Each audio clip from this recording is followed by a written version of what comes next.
So Ness had a very, very unconventional contest prep when it comes to the diet aspect of it. So we're working with a vegan diet, and she already had, I was not gonna fix the things that were not broken. Ness already had fairly good eating habits when she wasn't, I mean, one of the things that wasn't probably the best was when she was super busy, she would neglect to eat. So the first thing that we changed was just getting her on a regular eating schedule. But she made good choices with her food. So starting out, we're gonna say, we are gonna make this as least painful as possible. We are going to manipulate the fewest variables and stuff to get the most amount of change. And when that runs its course, we will change something else. Yeah. Agree? Yeah, totally. And like Gillian said, I really wasn't focusing on gaining or losing weight. I didn't have any sort of a stint of trying to lose weight or trying to gain weight over the last 2 years, save for when we were false starting our prep. And so I was kind of just eating intuitively. I wasn't really tracking. I was eating when I wanted to eat. I could have the luxuries of going to, going on dates and, having a cocktail every now and then. And so we spent a long time understanding for her what maintenance body weight was, adding the training, understanding calorically what that looked like in order to make an adjustment. We tried to do over time is push that up to get her metabolism in the best possible place. Mm-hmm. So I wanted Ness maintaining her body weight over 2,000 calories, even higher, and stuff before we started the cut. So what would you say our maintenance was roughly at? Probably between 24 and 26. Yes. Yeah, I would guess. Yes. Yeah. So the first thing we really did was get her eating and get her eating with regularity and get her kind of focusing on her food choices and being aware of her consumption and kind of looking at that over time. And we were able to track her body. We were able to track her energy levels. We were able to see her physique over time, her performance in the gym and changes, and get her body in the best place prior to starting that cut. So what we don't want to do on the prep is pull out all the stops at one time. So, there'd be no reason to take Ness 16 or 20 weeks out and starve her on 1,200 calories a day, eating only a lean protein source and a vegetable. So even the first parameter we set alone was just knowing her maintenance level, being able to take her into a slight deficit and focus on quality of foods, frequency of foods, and hitting her protein, which I'm going to be very, very honest. The number that I'm gonna possibly throw out there is gonna be shockingly low. Yeah. to I mean, I was happy because I got. So what was your protein that you needed to I hit? was hitting about 90, 100 on a good day. And what was your body weight? My body weight was 140 probably. Okay. Somewhere around 140 at the time. But that was a way that we were able to hit her protein, keeping her diet clean and whole. Mm-hmm. Without like a whole lot of, I don't want to call them frankenfoods or fake foods, but that was Beyond Burgers, things like that. Yeah. So we focused on her calories being set at a slight deficit. So the entire concept of training for a physique competition or to display your body on stage is to lose the most amount of body fat while maintaining the most amount of muscle mass. So what would happen is if we created a deficit that was too large, Ness would also sacrifice muscle mass. So it's about finding that balance and understanding her maintenance and dropping her below her maintenance enough that we were losing body fat at the rate that we wanted to based on when the show date was, and having her protein. So yes, 90 does sound low for something like this, but there's plenty of people that don't get anywhere near 90. Yeah. And I didn't experience any sort of a, from my understanding, I think everything went kind of according to plan, and I didn't really need it. And I kind of valued those carbs to be able to fuel me for the workouts and to fuel me for just the busy days that I had. And so how many times a day roughly were you eating? So I think we started to increase the frequency. I was eating probably 5 times a day, 5 to 6 times a day at the, peak of my high frequency eating, which was a big contrast to 2 times, if I'm lucky, maybe 3.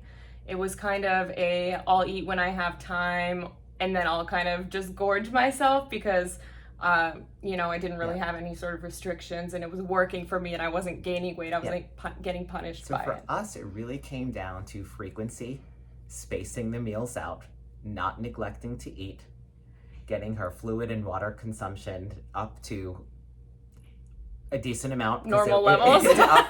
up to normal levels, focusing on food quality, and at first hitting the minimum protein grams and staying calorically where we were supposed to be at. So that's kind of how it started, without any specific, you have to eat this food, you have to eat that food. And what were the most common foods used? Because this is also very unconventional. What were the things that you ate every day on your prep? Well, like towards like the end or the middle? Sure. Yeah. Or just overall, like what are your foods composed of? What do you eat? So right now, like, you know, as of a couple days ago, I would eat yogurt, What kind of yogurt? So it'd be it's a soy and almond based yogurt. It's plain. It's called Kite Hill, but it's that's what I would eat, and it has a decent amount of protein. Primary protein source. Yeah. And what happened was we were using a lot of the vegan proteins, like meat substitutes. Like what were we using earlier on? In Soy the prep? curls. That's just kind of like the cleanest version of, you know, a vegan. It's not, you know, one of those Franken foods, right? Yep. It's more like on the cleaner side of just plain, literally just dehydrated soy. Yep. And I think we got to a point where the prep was just, what was happening was it was hard for you to get it down, right? If you're just not interested in eating your food. It was also, like really filling. So because it was really filling, it made me feel kind of lethargic. It made me feel low. It didn't make me feel motivated at the gym. One big thing for me is really noticing the changes in my body. And I know that's everyone's motivation to a certain extent, but for myself, I felt really good and energetic after eating the yogurt, but I noticed that not so much with the soy curls. Vegans tend to get a lot of fiber, so I am usually doubling my fiber, like recommended fiber for most, you know, women my age. So I didn't have to, that was pretty fibrous. I think that was part of the issue. So yeah, we just omitted that after a certain point. So yogurt is not normally a contest prep food. I mean, I didn't know that, but it is for me. We primarily did fruits, vegetables, nuts, and towards the end, the protein source primarily came from fish. Fish? I'm saying for you. Oh, sorry. Me. I thought you were talking about for you. Yes, I ate a lot of fish when I was prepping, but Ness didn't eat any fish. No. So she primarily ate fruits, vegetables, nuts, and yogurt. Yeah.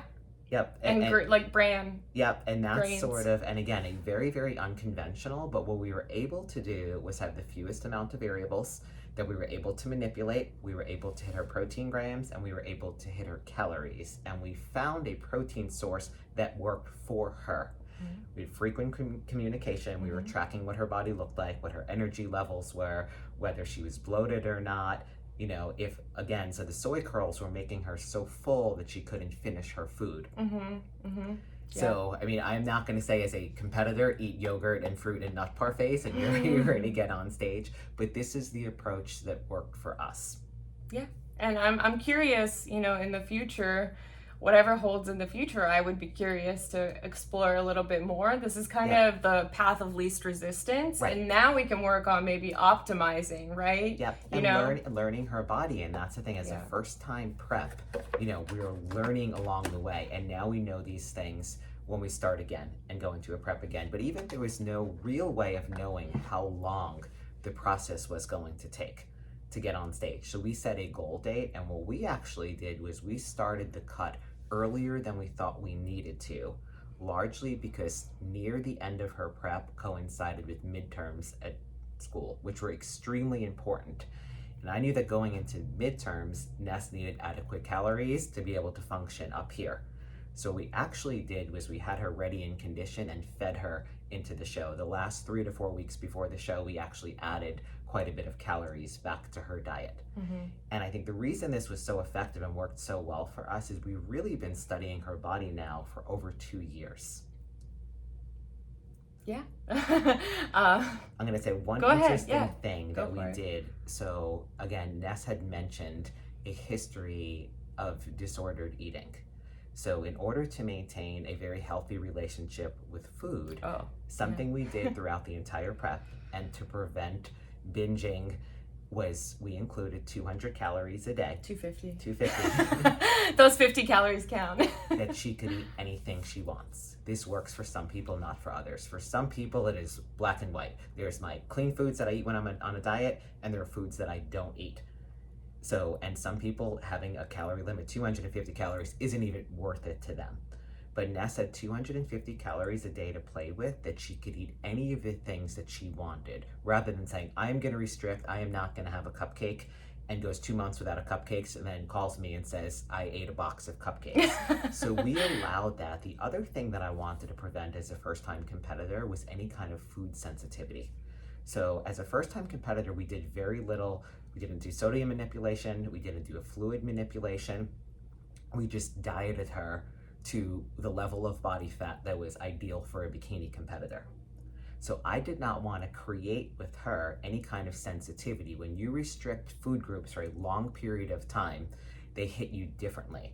So I thought, this was my approach going into it, was maintaining this 200 or 250 calories a day of whatever she wanted. She would keep foods in there. So if for some reason she ate them at some time or something else, her body was not going to have a reaction. She wasn't going to swell. She wasn't going to bloat from it. Mm-hmm. And all of the foods that I ate during the last week of prep and during the actual competition weekend was the foods I had been snacking on for the last 8 weeks, right? Again, so that's nothing new on race day. So what we don't want to do is introduce, and you see it all the time with competitors, they suddenly the day of or something the day before to fill out, eat something that they had not been previously eating. So within those calories, we were also able to experiment, how do these different foods hit her? Right? Yeah. And so, I almost kind of, you asked me to sort of get prepared for the competition weekend and to maybe buy some pretzels and buy some, dark chocolate or peanut butter cups or something. And so I bought them, and then one 250 calorie, one free 250 calorie slot. I was like, oh, I want some pretzels. I'll have some pretzels. Thinking that I probably shouldn't have done that because I should have saved it for the weekend. But she was like, no, it's actually good that you did that, because now we know it responds really well with you. And, I think sodium is a big impactor for me. I think sodium makes a big difference when it comes to vascularity and just, my body composition on stage. And again, very unconventional. So we're talking about things like pretzels, and some of you are shaking your head and who eats pretzels on a contest diet? And it was really just learning Ness's body. Yeah. And the thing I asked on her behalf, that she is honest in her reporting. So if she missed a workout, if she ate something that wasn't on plan or something, that she shared that with me, because it's hard for me to make decisions or go in a different direction when I don't have all of the information. So the key part of all of this with us was just the honesty and communication and trust in the relationship. And there's this is a series we've talked about, is just a series of baby steps. And sometimes you're not going to step forward. Sometimes you're going to step to the left or step to the right or stumble back and fall behind. It doesn't mean that it's done. So one diet mistake, when we look at this over the course now of a couple of years, but a prep that went, how many weeks would you say from when we started the deficit of the prep? Probably 12 to 14. I think 12? Show week was 14 weeks. 12 to 14. So we started 14 weeks out. So in 14 weeks, there's gonna be some mistakes and errors. And what we try to do is have that error, get right back on track after that. What we don't want is the errors cascading. So if Ness made a mistake on something, I'm gonna punish her for it. Just the next decision she makes, we want it to be the right decision.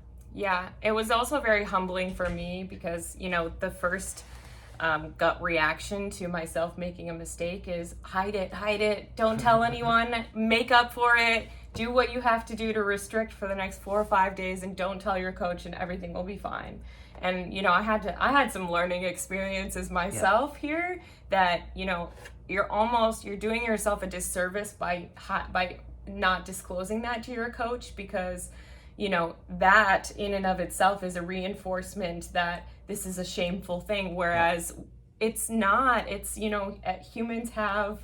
It's not even a mistake, right? It's not a mistake. It's not even a mistake. It's humans have, humans are human, right? Yes. So yes. And it's- understanding that you're going to human along the way. Yes, yes. And it doesn't so, mean pull the plug on it. It doesn't mean anything like that. And for me, it was learning where, if Ness made a mistake or Yeah. if she humaned, was trying to understand where did that come from and how do we prevent it from happening again. And that's useful information, right? Yep. For you. And you were very reinforcing in that you're like, one mistake is not going to be the make and break between second place and Yep. third place, right? And what this comes down to is keeping the mindset right. Throughout this process, we were going to continue it if the mindset stayed positive. Yeah. And that was like every step of the way. So again, being punished for a mistake or being super restrictive after making a mistake after that. One of the things that anytime if Ness didn't necessarily follow the diet, the instruction wasn't to make up for it. The instruction was at the first possible time to resume the plan. Yeah. Right. Yeah, because there are a lot of psychological aspects we could go into with that. And we will. We're probably gonna say goodbye to you for today, and we are going to continue. And what we're going to do is we're going to put out a series of content, and we are going to have conversations as now the weeks go on after, and what that's like kind of to come back to being quote unquote normal. What does eating look like? What does training look like? What does life look like when this focal point of the last 14 weeks, or in some ways a couple of years, goes away, and what's next for Ness? So we hope you continue to follow along with us. Yay! Thank you so much.